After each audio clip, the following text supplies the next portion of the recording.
Redmi note series নামটা শুনলেই budget আর পারফরমেন্সের একটা দারুণ কম্বিনেশনের কথা আমাদের মাথায় আসে, তাই না?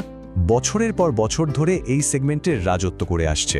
তো সেই সিরিজেরই নতুন ফোন রেডমি নোট 15 আজকে আমাদের আলোচনার কেন্দ্রে। দেখুন, একটা সময় ছিল যখন বাজেট স্মার্টফোন মানেই ছিল রেডমি নোট, কিন্তু এখন তো খেলাটা পুরোপুরি বদলে গেছে।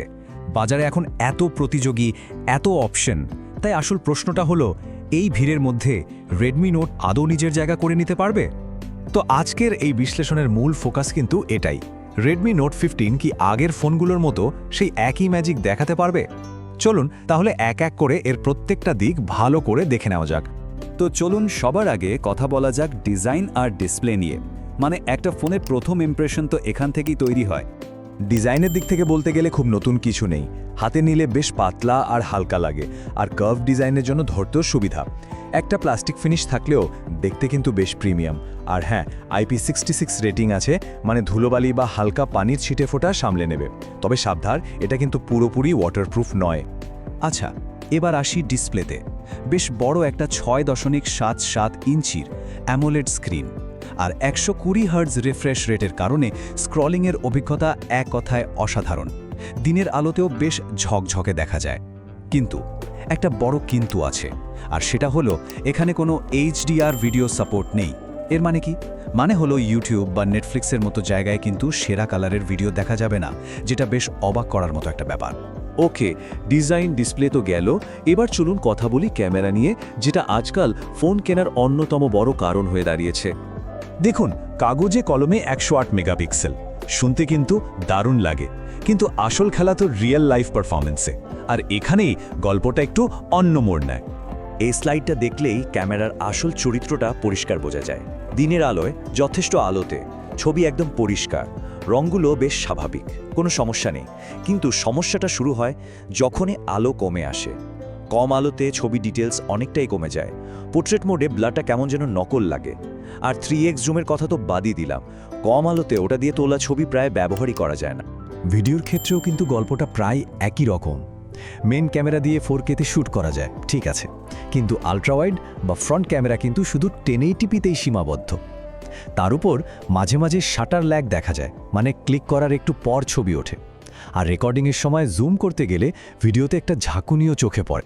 আচ্ছা, ক্যামেরা তো হলো, এবার চলুন ফোনের একেবারে ভেতরে, মানে এর পারফরমেন্স আর ব্যাটারির দিকে নজর দেওয়া যাক। একটা ফোনের আসল শক্তি তো এখানেই। এই ফোনটাতে আছে কোয়ালকম স্ন্যাপড্রাগন 6 Gen 3 প্রসেসর।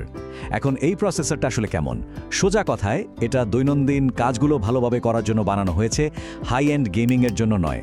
তার মানে আপনি যদি সোশ্যাল মিডিয়া ব্রাউজ করেন, ভিডিও দেখেন বা হালকা পাতলা কিছু গেম খেলেন, তাহলে কোনো সমস্যাই হবে না। এই সব সাধারণ কাজে ফোনটা বেশ ভালোভাবেই চলে। কিন্তু আসল পরীক্ষাটা হয় যখন একটু ভারী কাজ দেওয়া হয়, তখনই এর দুর্বলতা চোখে পড়ে। যেমন ক্যামেরা অ্যাপটা মাঝে মাঝে খুলতে একটু সময় নেয়, আর আপনি যদি খুব হাই গ্রাফিক্সের কোনো গেম খেলতে যান, তখন কিন্তু ফ্রেম ড্রপ দেখতে পাবেন, মানে গেমটা স্মুথলি চলবে না। সফটওয়্যারের দিক থেকে একটা ভালো আর একটা মন্দ খবর আছে। মন্দ খবরটা হলো এটা অ্যান্ড্রয়েড 15 নিয়ে লঞ্চ হয়েছে, কিন্তু ভালো খবরটা হলো রেডমি এখানে 4টা বড় অপারেটিং সিস্টেম আপডেট আর 6 বছরের সিকিউরিটি আপডেটের গ্যারান্টি দিচ্ছে। এটা কিন্তু বিশাল একটা ব্যাপার।